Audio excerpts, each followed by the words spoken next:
फेरों की संख्या व क्षेत्रफल व चुंबकीय क्षेत्र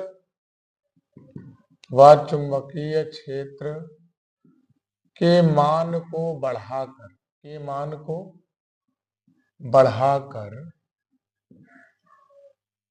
व मरोड़ता को घटाकर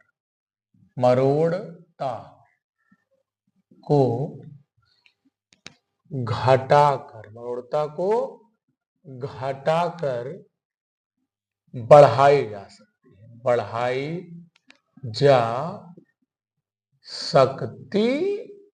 ठीक है बच्चे, क्योंकि n proportional, a proportional, b proportional, c inversely proportional जाएगा। फिर बच्चे अगला हमारा क्वेश्चन है कि त्रिज्य चुंबकीय क्षेत्र क्या है मेरे लाल। तो बच्चे जब धारा मापी की कुंडली का तल प्रत्येक स्थिति में चुंबकीय बल रेखाओं के समांतर होता है। ठीक है बच्चे, जब धारा मापी का तल प्रत्येक स्थिति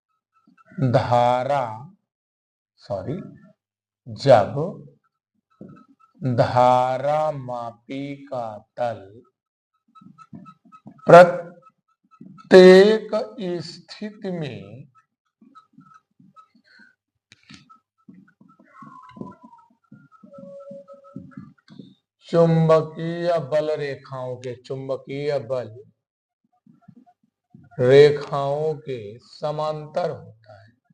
समांतर होता है, तो ऐसे चुंबकीय क्षेत्र को त्रिज्य चुंबकीय क्षेत्र कहते हैं। तो ऐसे चुंबकीय क्षेत्र को त्रिज्य चुंबकीय क्षेत्र कहते हैं। त्रिज्य चुंबकीय क्षेत्र कहते हैं। ठीक है बच्चे, कि जब धारा मापी का तल प्रत्येक स्थिति में चुंबकीय बल रेखाओं के समांतर होता है, तो ऐसे चुंबकीय क्षेत्र को बच्चे त्रिज्य चुंबकीय क्षेत्र कहते हैं। अगला बच्चे है क्वेश्चन, एक समान चुंबकीय क्षेत्र में आवेशित कण की गति का मार्ग कैसा होगा जब वह चुंबकीय क्षेत्र की दिशा से न्यून कोण बनाए, 45 अंश का कोण बनाए। तो पथ कुछ इस टाइप से होगा मेरे लाल, इस टाइप से। इसे बोलते हैं कुंडलिनी के आकार का, कुंडलिनी के आकार का, अंग्रेजी में हेलिक्स बोलते हैं, आकार का होगा बच्चे। ठीक है बच्चे, फिर संट से क्या अभिप्राय है बच्चे। दो तरीके से परिभाषित कर सकते हैं कि संट एक इलेक्ट्रॉनिक युक्ति है, जिसे इलेक्ट्रॉनिक परिपथ में प्रयोग किया जाता है। दूसरी, संट एक ऐसी युक्ति है जिसका प्रयोग हम धारा मापी को अमीटर में बदलने के लिए समांतर क्रम में जोड़ते हैं। यानी संट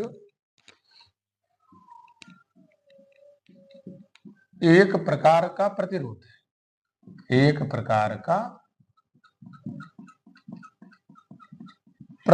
है। ठीक है बच्चे, जिसका उपयोग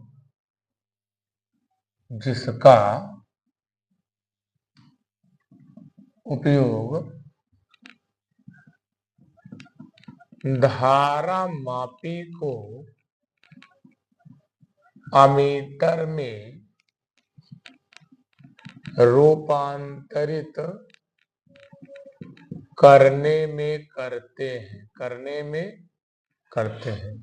संट एक प्रकार का प्रतिरोध है जिसका उपयोग धारा मापी को अमीटर में रूपांतरित करने में करते हैं। ठीक है, धारा मापी के समांतर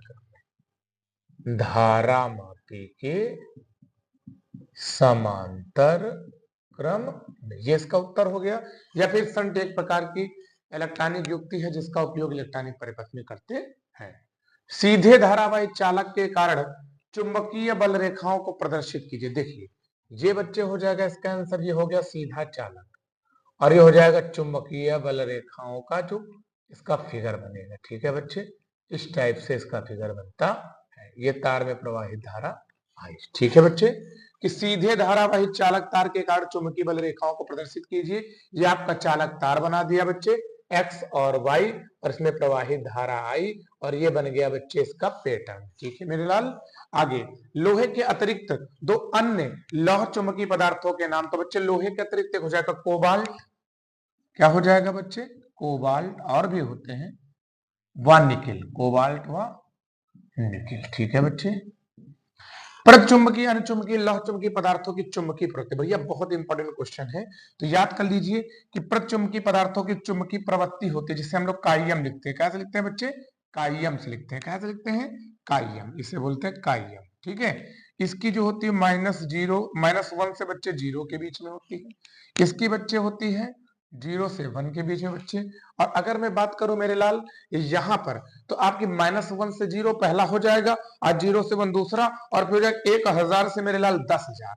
लौह चुंबकीय की होती है मेरे लाल 1000 से 10,000। इस तरीके से अगर चुंबकीय प्रवृत्ति पता हो तो इन फार्मूले का यूज करके हम बता सकते हैं कि उनकी चुंबकीय प्रवृत्ति कितनी होगी, तो वो पदार्थ कौन होगा, प्रतिचुंबकीय होगा कि अनचुंबकीय। जैसे किसी पदार्थ की मान लो चुंबकीय प्रवृत्ति 3/4 है, तो बताइए वो पदार्थ कैसा होगा। 3/4 मतलब 0 पॉइंट कुछ, तो 0 पॉइंट यहाँ आएगा, यानी कि अनचुंबकीय होगा। ठीक है बच्चे।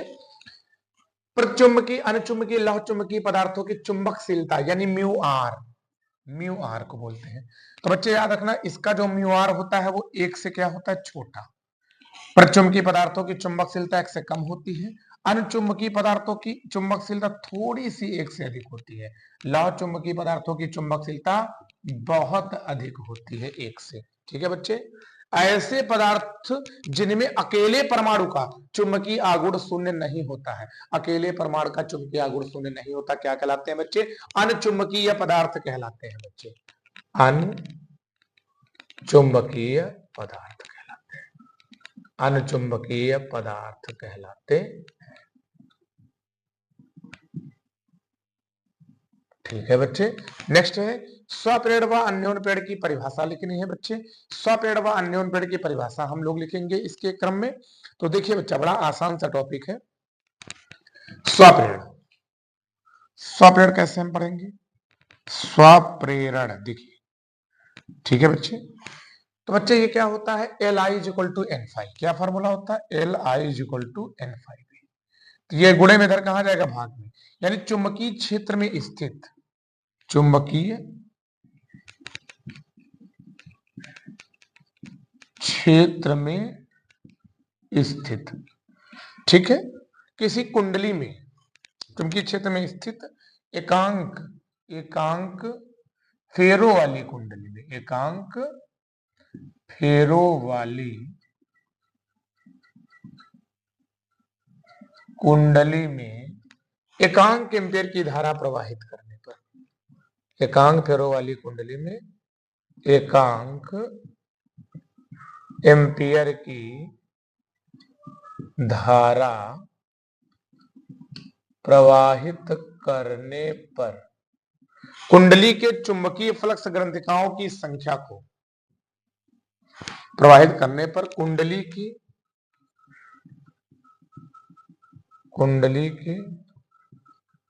चुंबकीय फ्लक्स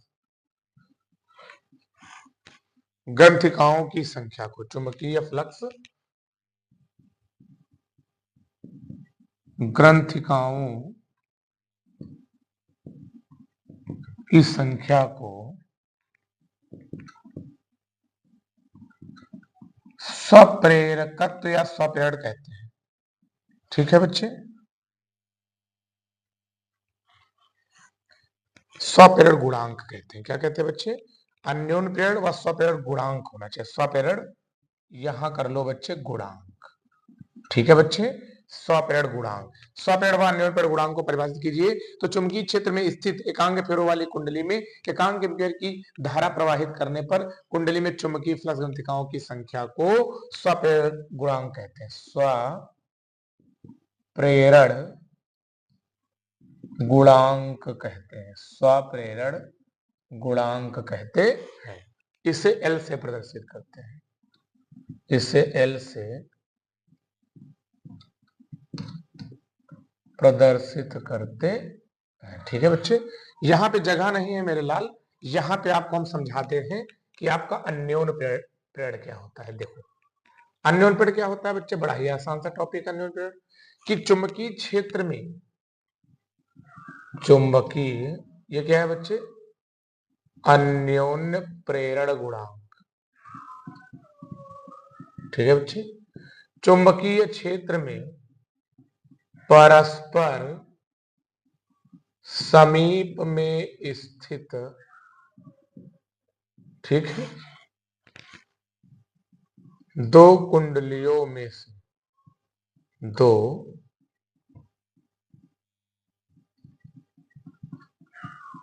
कुंडलियों में से, ठीक है, दो कुंडलियों में से प्राथमिक कुंडली में एकांक एम्पियर की धारा प्रवाहित करने पर द्वितीयक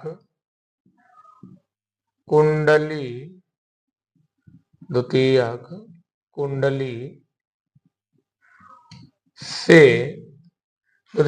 के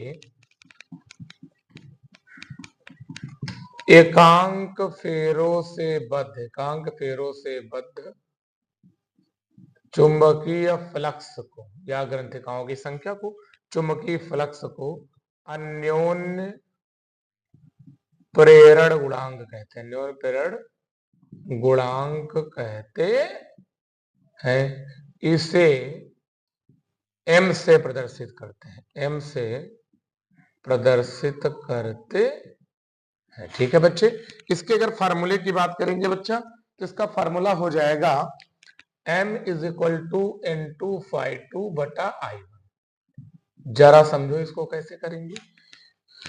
तो बच्चे अन्योन्य प्रेरण गुणांक की परिभाषा है कि चुंबकीय क्षेत्र में परस्पर समीप में स्थित दो कुंडलियों में से प्राथमिक कुंडली में एकांक एम्पीयर की धारा प्रवाहित करने पर द्वितीय कुंडली से बद्ध चुंबकीय ग्रंथिकाओं की संख्या या चुंबकीय फ्लक्स को अन्योन्य प्रेरण गुणांक कहते हैं। इसे कैपिटल N से प्रदर्शित करते हैं। अगर मैं चुंबकीय प्रेरण और स्वप्रेरण की स्वप्रेरण और अन्योन्य प्रेरण की परिभाषा बच्चे, तो स्वप्रेरण बहुत सरल है कि चुंबकीय प्रेरण की वह परिघटना जिसमें किसी कुंडली में प्रवाहित विद्युत धारा के मान में परिवर्तन करने पर उसी कुंडली में जो है प्रेरित विद्युत वाहक बल व प्रेरित धारा उत्पन्न हो जाती है, तो इस घटना को स्वप्रेरण कहते हैं। अन्योन्य प्रेरण की परिभाषा है कि विद्युत चुंबकीय प्रेरण की वह परिघटना जिसमें चुंबकीय क्षेत्र में परस्पर समीप में स्थित किन्हीं दो कुंडलियों में से एक कुंडली में, पहली कुंडली में प्रवाहित धारा के मान में परिवर्तन करने पर द्वितीय कुंडली में एक प्रेरित विद्युत वाहक बल उत्पन्न हो जाता है, तो इस घटना को अन्योन्य प्रेरण कहते हैं। तो अन्योन्य प्रेरण मेरे दोस्त अलग है और अन्योन्य प्रेरण गुणांक अलग है।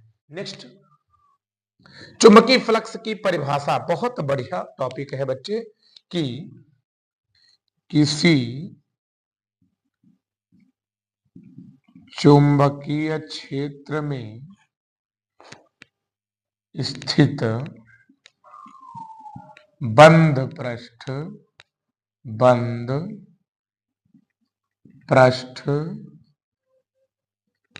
से गुजरने वाली संपूर्ण चुंबकीय बल रेखाओं, संपूर्ण चुंबकीय बल रेखाओं की संख्या के माप को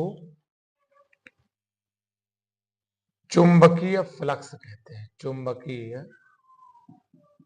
फ्लक्स कहते हैं, ठीक है बच्चे।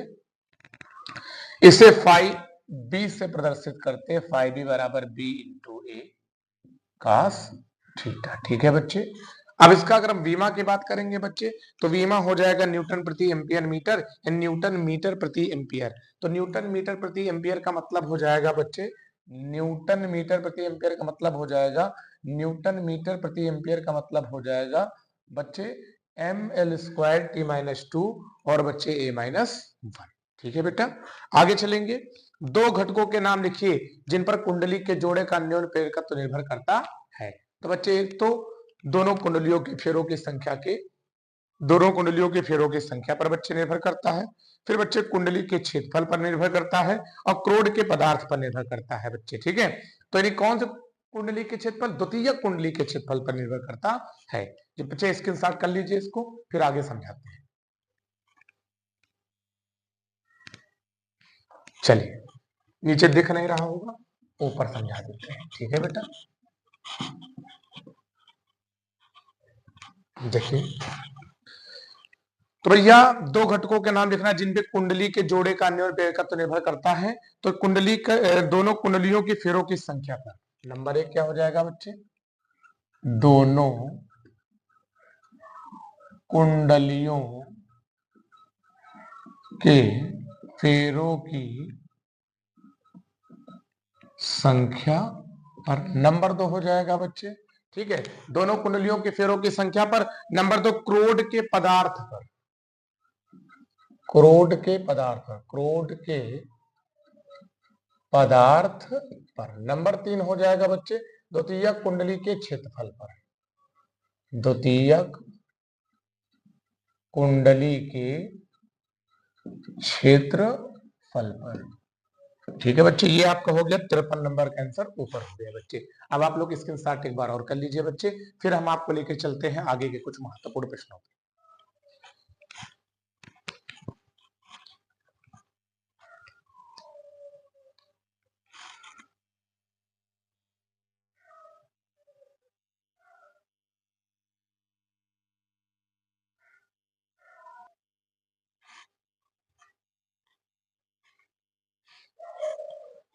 चलिए बेटे, हम आगे के क्वेश्चन को विधिवत अध्ययन करेंगे बच्चे। 54 नंबर प्रश्न है हमारा बच्चे, प्रत्यावर्ती धारा परिपथ में, प्रत्यावर्ती धारा परिपथ में प्रयुक्त अमीटर धारा के किस मान को व्यक्त करता है। 2024 में ये प्रश्न बच्चे पूछा गया यूपी बोर्ड में। तो प्रत्यावर्ती धारा परिपथ में प्रयुक्त अमीटर धारा के वर्ग माध्य मूल मान को व्यक्त करता है बच्चे, धारा के वर्ग माध्य मूल मान, वर्ग माध्य मूल मान, शॉर्टकट में बोलते हैं IRMS को व्यक्त करता है। किसको व्यक्त करता है बच्चे, IRMS को व्यक्त करता है। ये इसका उत्तर हो गया बच्चे। आगे चलेंगे बेटे, प्रत्यावर्ती धारा का मान बढ़ाने के लिए प्रतिरोध की अपेक्षा प्रेरकत्व अधिक क्यों उपयुक्त होता है। ठीक है, प्रत्यावर्ती धारा का मान घटाने के लिए, सॉरी बढ़ाने के लिए नहीं, घटाने के लिए। तो प्रत्यावर्ती धारा का मान घटाने के लिए भाई प्रेरकत्व तो अधिक उपयुक्त इसलिए होता है क्योंकि प्रेरकत्व में जो ऊर्जा का उष्मा के रूप में क्षय होता है ना, वो बिल्कुल ना के बराबर नगण्य होता है। यानी यहां पर क्योंकि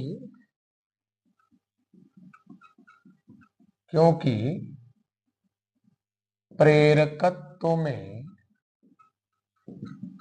ऊर्जा का उष्मा के रूप में क्षय मतलब नुकसान, नगण्य होता है।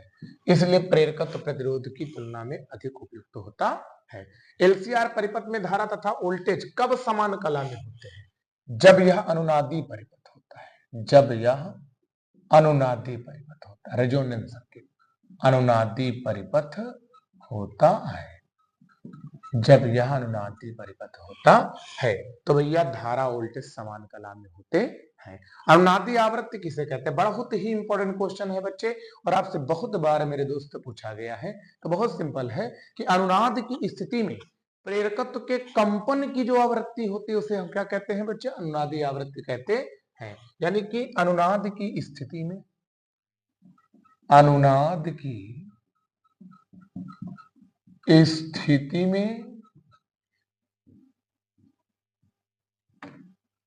अनुनाद की स्थिति में प्रेरकत्व के कंपन की आवृत्ति को, प्रेरकत्व के कंपन की आवृत्ति को अनुनादी आवृत्ति कहते हैं, अनुनादी आवृत्ति कहते हैं। ठीक है बच्चे, इससे कैसे लिखते हैं, FR से कैसे लिखते हैं बच्चे, FR बराबर 1/2 पाई 1/√में एल सी, ये फार्मूला होता है रेजोनेंस फ्रीक्वेंसी का बच्चे। किसी ट्रांसफार्मर में लौह क्रोड की क्या उपयोगिता होती है? भाई किसी ट्रांसफार्मर में लौह क्रोड की उपयोगिता क्या होती है? बहुत सिंपल, चुंबकीय फ्लक्स का मान इसके द्वारा बढ़ाया जा सकता है। चुंबकीय फ्लक्स का मान बढ़ाने में जो है लौह क्रोड की उपयोगिता होती है, इसके द्वारा ट्रांसफार्मर में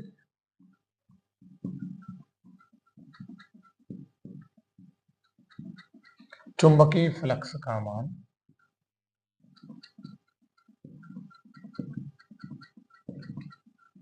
बढ़ाया जाता है, बढ़ाया जा सकता है। ठीक है बच्चे। चोक कुंडली किस सिद्धांत पर कार्य करती है भैया? चोक कुंडली स्वपेड़ के सिद्धांत पर कार्य करती है। बहुत इंपॉर्टेंट बच्चे प्रश्न है। चोक कुंडली, चोक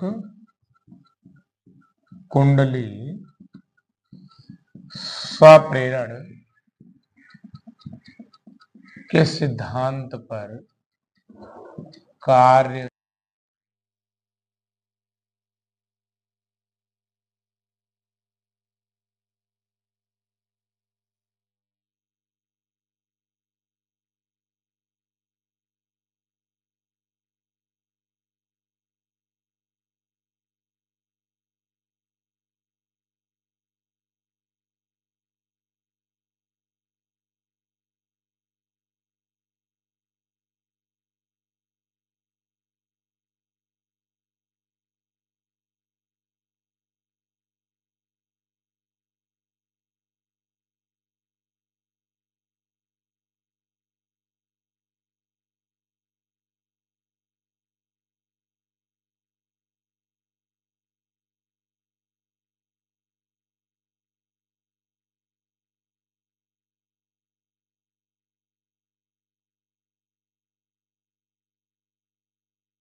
चलिए बच्चे हम आगे क्वेश्चन को कंटिन्यू करेंगे।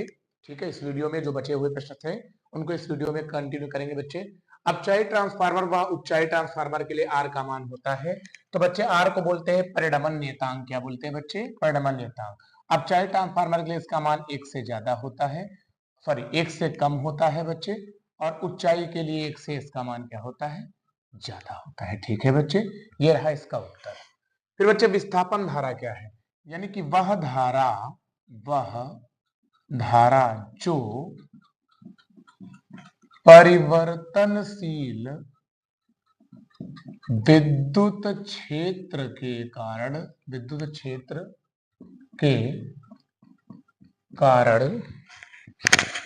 अस्तित्व में आती है। कहे में आती है बच्चे? अस्तित्व में। वह धारा जो परिवर्तनशील विद्युत क्षेत्र के कारण अस्तित्व में आती है, अस्तित्व में आती है, विस्थापन धारा कहलाती है। विस्थापन धारा कहलाती है। ठीक है बच्चे। विद्युत चुंबकीय तरंगों के मूल स्रोत क्या है? मूल मतलब कहां से उत्पन्न होते हैं? तो बच्चे इसका उत्तर हो जाएगा त्वरित आवेश द्वारा। कहां से उत्पन्न होते हैं बच्चे? त्वरित आवेश द्वारा। ठीक है बच्चे। विद्युत चुंबकीय तरंगों को तरंग दैर्घ्य के बढ़ते हुए क्रम में लिखिए। बच्चे शॉर्टकट याद करिए, हमारा ये शॉर्टकट होता है बच्चे R Rani Mukherjee I van Alto से एक्स गामा के साथ। इसका मतलब होता है रेडियो। क्या होता है बच्चे? रेडियो तरंग। इसका मतलब होता है सूक्ष्म तरंग। इसका मतलब होता है बच्चे अवरक्त तरंग। इसका मतलब होता है बच्चे दृश्य तरंग। इसका मतलब होता है बच्चे पराबैंगनी तरंग, या विकिरण भी कह सकते हो, पराबैंगनी तरंग। इसका मतलब होता है यक्स किरण। इसका मतलब होता है गामा किरण। शॉर्टकट में है रानी मुखर्जी आई वैन अल्टो से एक्स गामा के साथ। ठीक है, तो याद करना इसमें ऊपर जाने पर आपका तरंग दैर्घ्य बढ़ेगा, यानी सबसे ज्यादा तरंग दैर्घ्य किसका होगा, रेडियो का, और नीचे आने पर बच्चे आवृत्ति बढ़ेगा, यानी सबसे ज्यादा तरंग दैर्घ्य आवृत्ति किसकी होगी, गामा की। तो इस शॉर्टकट से बच्चे हम क्या करेंगे, रेडियो एक्टिव जो है विद्युत चुंबकीय तरंगों की तरंग दैर्घ्य और आवृत्ति ज्ञात कर सकते हैं। अगला प्रश्न है बच्चे, अमीटर में संट प्रतिरोध बढ़ा देने पर उसके परास में क्या प्रभाव पड़ता है। तो याद रखना बच्चे, जो संट प्रतिरोध होता है वो उसके परास के क्या होता है, व्युत्क्रमानुपाती। ठीक है बच्चे, तो जब व्युत्क्रमानुपाती ये बढ़ाओगे तो ये घट जाएगा। तो संट बढ़ाने पर ठीक है बच्चे, परास घट जाएगा, परास घट जाएगा। नंबर 2 बच्चे, एक फॉर्मूला आपका और होता है बच्चे, आई यानी कि S I is proportional S, या फिर आई एस कह सकते हो, current sensitivity directly proportional S, यानी संट बढ़ाने पर धारा सुग्राहिता बढ़ जाएगी, धारा सुग्राहिता बढ़ जाएगी बच्चे, बढ़ जाएगी। ये दोनों ही बच्चे इंपॉर्टेंट हैं और दोनों को तैयारी जबरदस्त तरीके से कर लीजिए। 1 वाट की परिभाषा देखिए, बड़ा आसान है बच्चे, P बराबर W/T। ठीक है बेटा, तो इसकी परिभाषा कैसे लिखेंगे, बड़े ही आसान तरीके से इसकी परिभाषा लिखते हैं बेटा, कि यदि किसी विद्युत उपकरण द्वारा 1 सेकंड में 1 जूल कार्य किया जाए तो उत्पन्न शक्ति का मान 1 वाट होता है। यदि किसी विद्युत उपकरण द्वारा 1 सेकंड में 1 जूल कार्य किया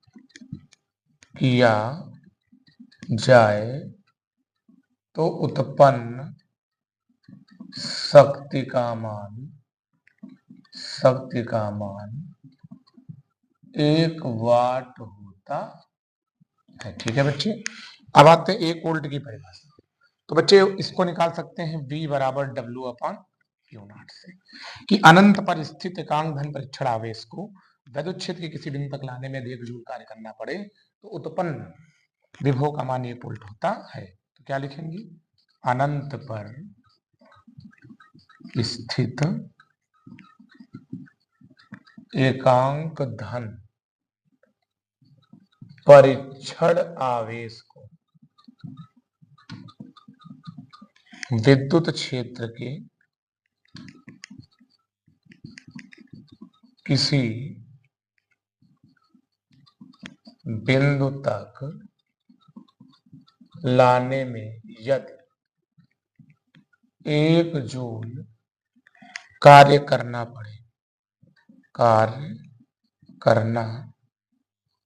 पड़े तो उत्पन्न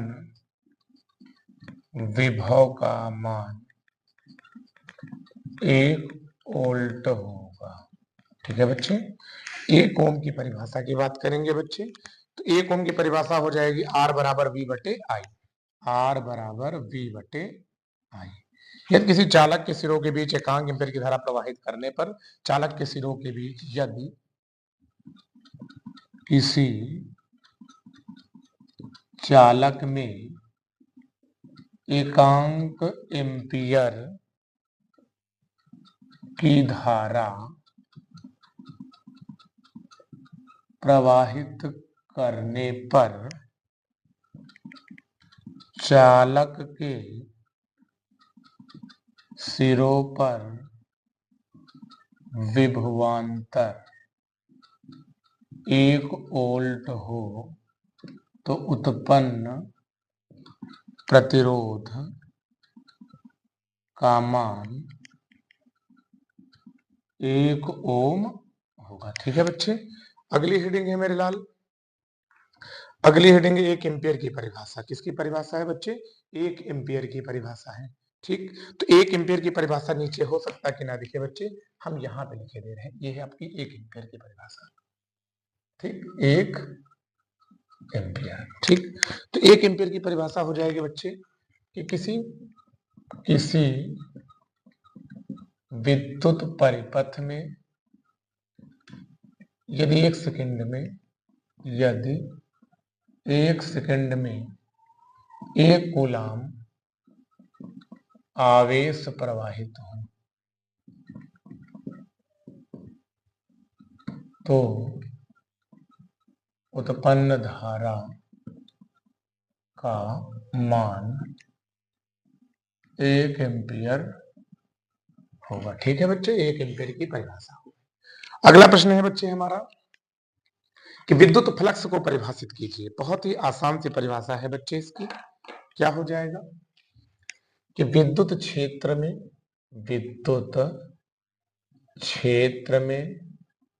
किसी विद्युत क्षेत्र में स्थित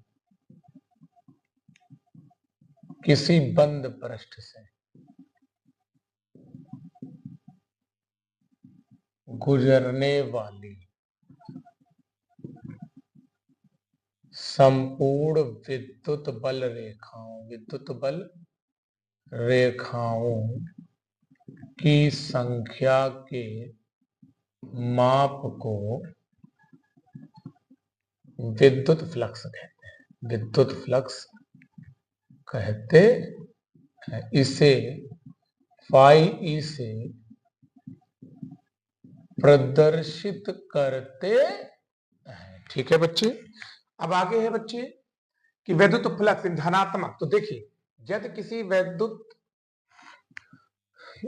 बंद पृष्ठ में विद्युत बल रेखाएं अंदर प्रवेश करें, कहां प्रवेश करें? अंदर की इधर, तो ऐसे फ्लक्स को बोलेंगे बच्चे क्या? ऋणात्मक विद्युत फ्लक्स। क्या बोलेंगे? ऋणात्मक विद्युत फ्लक्स। ठीक है बच्चे, यदि किसी पृष्ठ में विद्युत बल रेखाएं बाहर निकले, कहां निकले बच्चे? बाहर की ओर निकले, किसे बोलेंगे बच्चे? धनात्मक विद्युत फ्लक्स। क्या बोलेंगे बच्चे? धनात्मक विद्युत फ्लक्स। ठीक है बच्चे, अगला बच्चे एक न्यूमेरिकल है कि जब द्रव्यमान तथा क्यू आवेश का एक कण एक समान विद्युत क्षेत्र ई में विरामावस्था से चलकर डी दूरी तय करता है, सिद्ध करो कि कण द्वारा अर्जित वेग v बराबर √2 QED बटा m हो। तो यहाँ बच्चे गति के समीकरण से, गति के लिख लो कण के लिए, ठीक है बच्चे, कण के लिए गति के समीकरण से तो हो जाएगा v² बराबर u² प्लस 2a। डी क्यों किया बच्चे? क्योंकि दूरी कितनी है मेरे लाल? डी है। कितनी है? डी। यहां लिखो बट u बराबर 0। u बराबर 0 क्यों है बच्चे? विरामावस्था। कहां बच्चे? विरामावस्था में कण है। तो बच्चे v² बराबर हो जाएगा 2ad समीकरण। बट वी नो डैट बच्चे a बराबर क्या होता है? QE बटा m, प्राप्त मान रखने पर। तो बच्चे v² बराबर 2QED बटा m। ठीक, इधर स्क्वायर है बेटा, यहाँ क्या आ जाएगा? √2EQD बटा m। यही हमको क्या करना था मेरे लाल? रूट।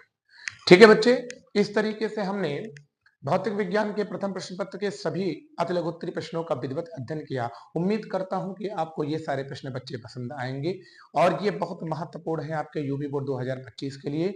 तो बच्चे इन क्वेश्चनों को आप तैयार कर लीजिए। देखिए, हर साल का मेरा रिजल्ट यही रहता है बच्चे की, बच्चे का कैसे करके परसेंटेज बेहतर आ जाए बच्चे, और बच्चों को अच्छा नॉलेज हो जाए। देखिए, पिछले साल का रिजल्ट भी देखा जाए 97, 98 बच्चों ने बहुत मारे थे। इस बार उम्मीद आप लोगों से करते हैं कि बच्चा इस बार 100 में 100 आप मारने की कोशिश करेंगे। इसलिए आपके लिए मैं अतिरिक्त तैयारी ऑनलाइन माध्यम से लेके आया हूं। बच्चे कोशिश ये करिए कि जितने भी प्रश्न मैं करा रहा हूं उतने करते रहिए। बाकी बोर्ड पेपर में इससे बाहर का नहीं आएगा, ये मेरी गारंटी है दोस्त, और आपका बेहतर रिजल्ट जाएगा। और अगर आपको ये वीडियो अच्छा लगा हो तो बच्चे इसको आगे शेयर करिए, अन्य बच्चों तक भी पहुंचाइए ताकि अन्य बच्चों का भी लाभ हो। और उम्मीद पूरी करता हूं कि इन्हीं से आपके यूपी बोर्ड में क्वेश्चन पूछे जाएंगे। ठीक है दोस्तों, जय हिंद।